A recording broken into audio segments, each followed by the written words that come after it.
Theologians and scholars have long tried to interpret John's description of this city, for it provides the Bible's clearest glimpse of heaven.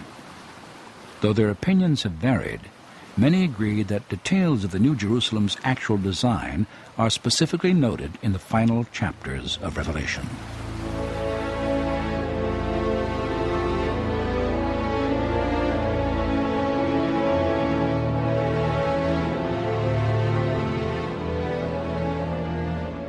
She had a great and high wall, with 12 gates, and 12 angels at the gates.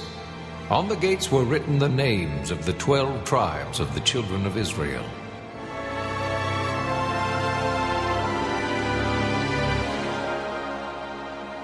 There were 3 gates on the east, 3 gates on the north, 3 on the south, and 3 on the west.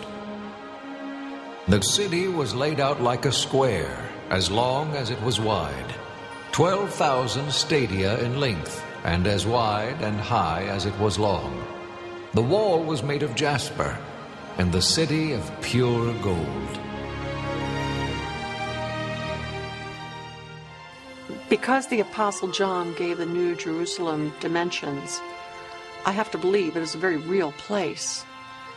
There will be streets, there will be rivers running through it, there will be walls, but they will be streets and rivers and walls which are entirely alien to anything we know of here on earth. Many scholars believe that the New Jerusalem will be shaped like a cube, the Greek and Hebrew symbol of perfection. Measuring about 1,500 miles on each of its edges, its base alone would cover nearly all of the continental United States.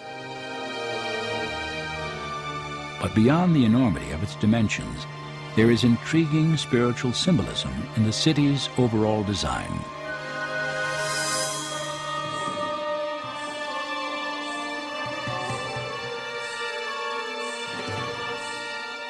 No building in ancient Israel was more important than Jerusalem's temple.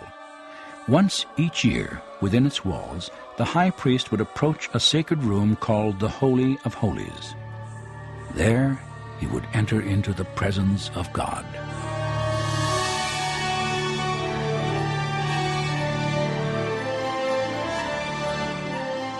In Israel's first temple, completed by Solomon in 959 BC, this Holy of Holies, which housed the Ark of the Covenant, was constructed as a perfect cube measuring 30 feet wide, long, and high.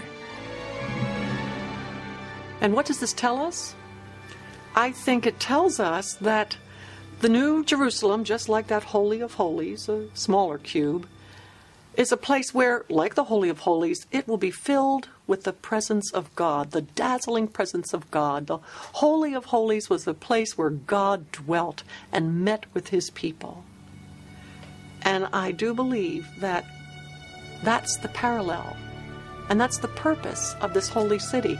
It will be, like the Holy of Holies, this wonderful place where God in all of his dazzling presence will meet with his people.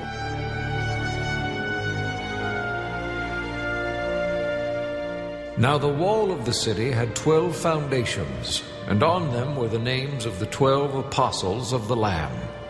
The foundations of the walls of the city were precious stones, and the glory of God gave it light.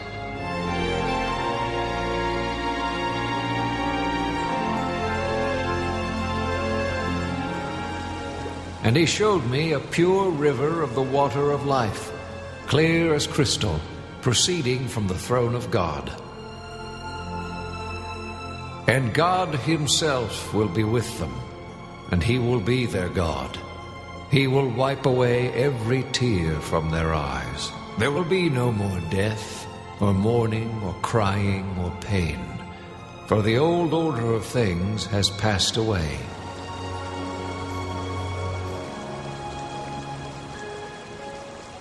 That blows the proportions on how wonderful heaven will be, because it won't be the job of angels to dry our tears. It won't be my husband's job or friends. It will be God's job. It says in the book of Revelation that He will wipe away our tears. God will wipe away our tears. And so nothing will be wasted. And get goosebumps thinking about it.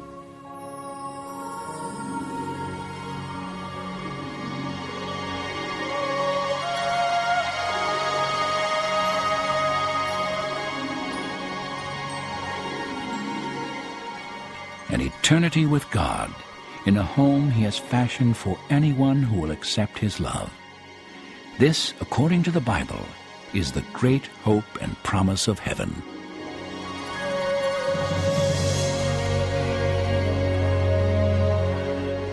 And though we cannot even begin to imagine the full magnitude of the New Jerusalem's mystery and splendor, or what it will be like to live in a world devoid of pain and death, God has given us glimpses of the eternal that touch the deepest longings of the heart. A biblical vision of the afterlife that will shine forever.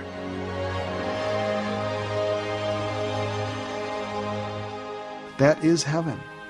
Faith, hope, love, God's presence, love for one another, in a place prepared for us from the beginning of time, to be finally at one and fulfilled with joy and glory, so that God's joy may be our own, and it will be complete. And so I can realistically entertain thoughts of one day walking and running and splashing my feet in a stream and peeling an orange and batting a tennis ball and pole vaulting the pearly gates. But I also can entertain the joy of having a heavenly body that will be so splendorous, so brilliant, so wonderful. And so all those pleasurable sensations, all those joys and all those things that light up one's eyes and ignite the passion in the heart, experienced here on earth is but child's play compared to the pleasure and the riches and the passion and the dynamism and the glory and the heat and the light and the fun and the play and the happiness and the tears of joy and the sheer delight that will be in heaven.